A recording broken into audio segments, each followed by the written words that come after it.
Pubco Studios in Oklahoma City. You're watching The Press Row. I'm Jenny Carlson here with Barry Trammell, and it's time for our inbox segment. Your email questions answered right here on video. Let's get to it with a question from Paul. He says, why the Spurs will win it all is quite simple. Other than last year, which doesn't count for Russell Westbrook being injured, all teams that beat the Thunder in the playoffs went on to win the NBA.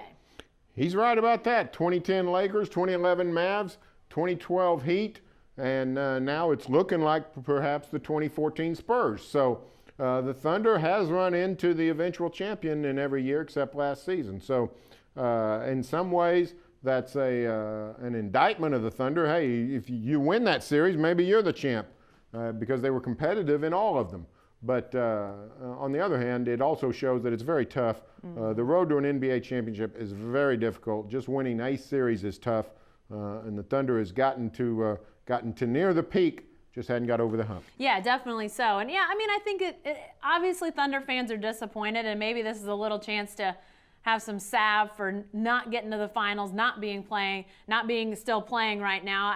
I get that. And I don't think anybody wants to win more than the guys that are, lacing it up and wearing the uniform and coaching the guys who are. So I think they want it as bad as anybody, but obviously you got to have a little luck.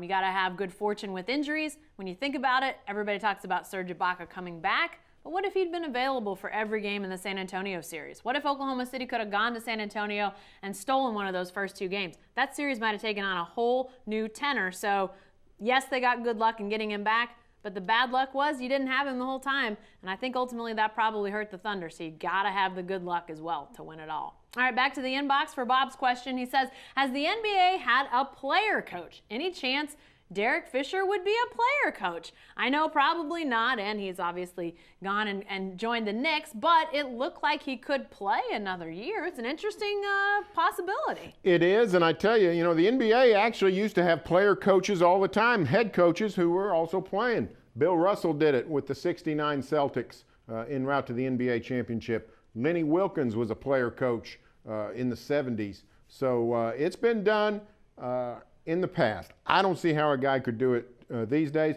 I do think a guy could be a player assistant coach, and I thought that was a possibility for Fisher. Learn the ropes of coaching, spend time with the Thunder staff, and also come off the bench and make shots the way he has for the last 3 seasons. But in the end, he got the head coaching gig. In the modern NBA, I don't think you can be a head coach and a player. There's too much going on both sides of that. So I think that's in the past. I do think the assistant coach player is a possibility somewhere. Yeah, I do too. It would have been fun. And who knows, maybe the Thunder did mention that. Maybe that was an option on the table for Derek Fisher. I think in a lot of ways, there was some dumb luck involved here for the Thunder. They have Derek Fisher. They like what he brings on the court. I think that everybody could see that this guy had a future in coaching. And I think I really do. I think the thought was have him finish his career and become an assistant, and who knows where that goes. But he had, at the same time, he's looking to finish up 2 jobs that are almost can't pass ups for Derek Fisher come open. His old team, the Lakers, and his old boss, Phil Jackson, taking over in New York. Just dumb luck. Too much pull for him to take that next step as a head coach. Had it been another year and those jobs not been open in those circumstances, might have been a whole different deal. He might be back with the Thunder next year had it been a different situation. All right, back to the inbox. Question from Phil. Phil says, Jeremy Lamb could have a huge impact on the Thunder. Starting guard is wide open, and if his defense improves, he is the man. It's up to Lamb to show he's ready. You know what? I think it's a great point. I think when I say we, I mean everybody, Scotty Brooks to the biggest fan to the lowest fan, whoever. I think we jumped off the Jeremy Lamb bandwagon a little early. The guy was only 21 this season. He's got long arms. He's 6'6", tall for a shooting guard. He obviously can score. He can shoot. He was averaging 10 points a game well into February. His defense is not good, but he's only 21, folks. He can still learn. I think Jeremy Lamb's going to have a bright future. I think he's a ball player. I think he'll be in the Thunder's long-term plans. Yeah, I do too. And Jeremy Lamb, even his own admission during exit interviews after the season was over, Jeremy Lamb saying, At first, I didn't care about defense. Well, we sort of could see that by the evidence out there. But, to go from a guy who wasn't really focused on it to then being asked to defend, some of the best players in the world, it was going to be a jump for him to sort of have that mentality and then have better results. It didn't happen. He now realizes that wasn't a focus, and he can get better on it. He's going to play a ton of a ball over the summer. He's going to probably be around here for a majority of it. I think he said he was playing summer league even. So he's going to get out there and get a chance to improve on that. And if he does, I think he's got a great shot to be that starting two guard next year. I really think he could fit right into that position. All right, Barry, what about this one from Paul? Again, Paul was busy this week. Different Pauls? Different Same Paul. Pauls? Okay, different Paul. Different Paul. Paul number 3, I think. Stephen Coburn's rant was boorish. This is the owner of California Chrome. But 36 years ago, it was not unusual for horses to race much more frequently than is the case today. Doesn't that suggest that stretching the Triple Crown out a bit, that it might make sense? I thought it was a great idea. I thought it really was. We got 2 weeks between the Kentucky Derby and the Preakness. We got 3 weeks between the Preakness and the Belmont. Now, you're going to run into some trouble with that from those last 2 races because they have just as much tradition and standing as the Derby.